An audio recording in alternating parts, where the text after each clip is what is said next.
ನಮಸ್ಕಾರ. ದಕ್ಷಿಣ ಆಫ್ರಿಕಾ ವಿರುದ್ಧ ಸೆಮಿಫೈನಲ್ ಗೆದ್ದು ಫೈನಲ್ ತಲುಪಿತು ನ್ಯೂಜಿಲೆಂಡ್. ನಂತರ ದಂಗಾದರು ಪಾಕ್ ದಿಗ್ಗಜರು. ಬಳಿಕ ನೀಡಿದರು ದೊಡ್ಡ ಹೇಳಿಕೆ. ಭಾರತದ ಕುರಿತು ಹೇಳಿದ್ದನ್ನ ಕೇಳಿದರೆ ನೀವು ಕೂಡ ಶಾಕ್ ಆಗ್ತೀರಾ. ಹಾಗಾದರೆ ಸುದ್ದಿಯ ಸಂಪೂರ್ಣ ಮಾಹಿತಿ ಏನು? ಅಷ್ಟಕ್ಕೂ ಕಿವೀಸ್ ತಂಡ ಚಾಂಪಿಯನ್ಸ್ ಟ್ರೋಫಿ ಆಫ್ ಫೈನಲ್ ತಲುಪಿದ ಬಳಿಕ ಪಾಕ್ನ ದಿಗ್ಗಜ ಹಾಗೂ ಮಾಜಿ ಆಟಗಾರರು ಹೇಳಿದ್ದೇನು ಗೊತ್ತಾ? ಹೇಗೆ ಇದರೆಲ್ಲದರ ಬಗ್ಗೆ ಇವತ್ತಿನ ಈ ಒಂದು ವಿಡಿಯೋದಲ್ಲಿ ಸಂಪೂರ್ಣವಾಗಿ ತಿಳಿಸ್ಕೊಡ್ತಾ ಹೋಗ್ತೀನಿ. ಆದ್ದರಿಂದ ದಯವಿಟ್ಟು ಈ ವಿಡಿಯೋವನ್ನು ಕೊನೆವರೆಗೂ ನೋಡಿ. ಆದರೆ ಅದಕ್ಕಿಂತಲೂ ಮುನ್ನ ನೀವು ಕೂಡ ಟೀಮ್ ಇಂಡಿಯಾದ ಅಪ್ಪಟ ಅಭಿಮಾನಿಗಳಾಗಿ ಈ ವಿಡಿಯೋವನ್ನು ನೋಡುತ್ತಿದ್ದರೆ ತಪ್ಪದೆ ಈ ಕೂಡಲೇ ಈ ವಿಡಿಯೋಗೊಂದು ಲೈಕ್ ಮಾಡಿ.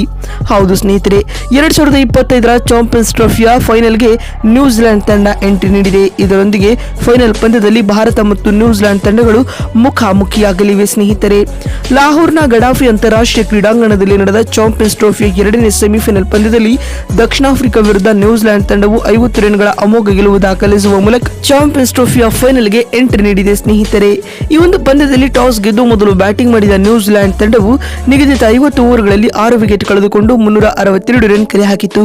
ತಂಡದ ಪರ ರಚಿನ್ ರವೀಂದ್ರ ಮತ್ತು ಕೇನ್ ವಿಲಿಯಮ್ಸನ್ ತಲಾ ಶತಕಗಳನ್ನು ಸಿಡಿಸಿ ಮಿಂಚಿದರು ಮತ್ತು ಡ್ಯಾರೆಲ್ ಮಿಚೆಲ್ ಹಾಗೂ ಗ್ಲೆನ್ ಫಿಲಿಪ್ಸ್ ತಲಾ 49 ರನ್ ಸಿಡಿಸಿ ಮಿಂಚಿದರು.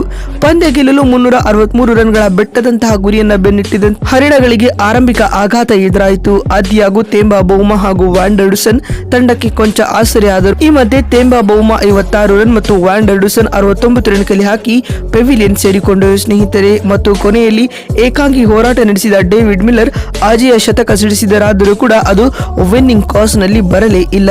ಅಂತಿಮವಾಗಿ ದಕ್ಷಿಣ ಆಫ್ರಿಕಾ ತಂಡ 50 ಓವರ್ಗಳಲ್ಲಿ 9 ವಿಕೆಟ್ ಕಳೆದುಕೊಂಡು 312 ರನ್ ಬಾರಿಸಲಷ್ಟೇ ಶಕ್ತವಾಯಿತು. ಇದರೊಂದಿಗೆ 50 ರನ್ಗಳ ಹೀನಾಯ ಸೋಲನ್ನ ಹರಿಣಗಳ ಪಡೆ ಎದುರಿಸಿತ್ತು. ಸ್ನೇಹಿತರೆ, ಈ ಮುಖ್ಯವಾಗಿ ಚಾಂಪಿಯನ್ಸ್ ಟ್ರೋಫಿ ಗೆಲ್ಲುವ ಆಫ್ರಿಕನ್ನರ ಕನಸು ಭಗ್ನಗೊಂಡಿದೆ. ಮತ್ತು ಇದೀಗ ನ್ಯೂಜಿಲೆಂಡ್ ಸೆಮಿಫೈನಲ್ ಪಂದ್ಯ ಗೆದ್ದ ಬಳಿಕ ಮಾತನಾಡಿದ ಪಾಕ್ನ ದಿಗ್ಗಜ ಆಟಗಾರರಾದ ಶೋಯಬ್ ಅಖ್ತರ್ ಈ ರೀತಿಯಾಗಿ ಹೇಳಿದ್ದಾರೆ. ನ್ಯೂಜಿಲೆಂಡ್ ತಂಡವು ಅದ್ಭುತ ಕ್ರಿಕೆಟ್ ಪ್ರದರ್ಶಿಸಿದೆ ಮತ್ತು ಸೌತ್ ಆಫ್ರಿಕಾನಂತಹ ಬಲಿಷ್ಠ ತಂಡವನ್ನ ಸೋಲಿಸಿ ಇದೀಗ ಫೈನಲ್ಗೆ ಎಂಟ್ರಿ ನೀಡಿದೆ. ಕೊನೆಗೂ ನಮ್ಮ ಫೈನಲಿಸ್ಟ್ಗಳು ಯಾರು ಎಂಬುದು ಕನ್ಫರ್ಮ್ ಆಗಿದ್ದಾರೆ ಮತ್ತು ನಾನು ಭಾರತ ಹಾಗೂ ನ್ಯೂಜಿಲೆಂಡ್ ನಡುವಿನ ಈ ಫೈನಲ್ ಪಂದ್ಯವನ್ನು ನೋಡಲು ಕಾತುರದಿಂದ ಕಾಯುತ್ತಿದ್ದೇನೆ ಎಂದು ಶೋಯಬ್ ಅಖ್ತರ್ ಹೇಳಿದ್ದಾರೆ. ಮತ್ತು ಮಾತು ಮುಂದುವರೆಸಿದ ಅವರು, ನ್ಯೂಜಿಲೆಂಡ್ ತಂಡ ಇಂದಿನ ಪಂದ್ಯದಲ್ಲಿ 300ಕ್ಕೂ ಅಧಿಕ ರನ್ ಬಾರಿಸಿ ಫೈನಲ್ಗೆ ಎಂಟ್ರಿ ನೀಡುತ್ತಿದೆ. ಇದು ಭಾರತ ತಂಡಕ್ಕೆ ಟ್ರಬಲ್ ಆಗಬಹುದು ಎಂದು ಎಚ್ಚರಿಕೆ ನೀಡಿದ್ದಾರೆ. ಸ್ನೇಹಿತರೆ, ಇನ್ನು ಇದಾದ ಬಳಿಕ ಮಾತನಾಡಿದ ಪಾಕ್ನ ಇನ್ನೋರ್ವ ದಿಗ್ಗಜ ಆಟಗಾರರಾದ ವಾಸಿಂ ಅಕ್ರಮ್ ಈ ರೀತಿಯಾಗಿ ಹೇಳಿದ್ದಾರೆ. ಸೌತ್ ಆಫ್ರಿಕಾ ತಂಡ ಮತ್ತೊಂದು ಐಸಿಸಿ ಇವೆಂಟ್ ನ ನಾಕೌಟ್ ಹಂತದಲ್ಲಿ ಎಡವಿದೆ. ಮತ್ತೊಮ್ಮೆ ಚೋಕರ್ಸ್ ಎನ್ನುವುದನ್ನು ಹರಿಣಗಳು ಪ್ರೂವ್ ಮಾಡಿದ್ದಾರೆ. ಸೌತ್ ಆಫ್ರಿಕಾ ತಂಡಕ್ಕೆ ಈ ಪಂದ್ಯ ಗೆಲ್ಲುವ ಒಂದೊಳ್ಳೆ ಅವಕಾಶವಿತ್ತು. ಪಾಕಿಸ್ತಾನದ ಈ ಲಾಹೋರ್ನ ರೋಡ್ ಟ್ರ್ಯಾಕ್ ಪಿಚ್ ನಲ್ಲಿ ಅವರು 360ರ ಟಾರ್ಗೆಟ್ ಅನ್ನು ಅವರು ಸುಲಭವಾಗಿ ಚೇಸ್ ಮಾಡಬಹುದಾಗಿತ್ತು. ಆದರೆ ನ್ಯೂಜಿಲೆಂಡ್ ತಂಡ ಬೆಸ್ಟ್ ಕ್ರಿಕೆಟ್ ಆಡುವ ಮೂಲಕ ಫೈನಲ್ಗೆ ಎಂಟ್ರಿ ನೀಡಿದೆ. ಹೀಗಾಗಿ ಅವರಿಗೆ ಕಂಗ್ರಾಚ್ಯುಲೇಷನ್ಸ್ ತಿಳಿಸುತ್ತೇನೆ ಎಂದು ವಾಸಿಂ ಅಕ್ರಮ್ ಹೇಳಿದ್ದಾರೆ. ಮತ್ತೊಂದು ವಿಡಿಯೋದಲ್ಲಿ ಸಿಗ್ತೀನಿ. ಅಲ್ಲಿವರೆಗೂ ನಮಸ್ಕಾರ, ಧನ್ಯವಾದಗಳು.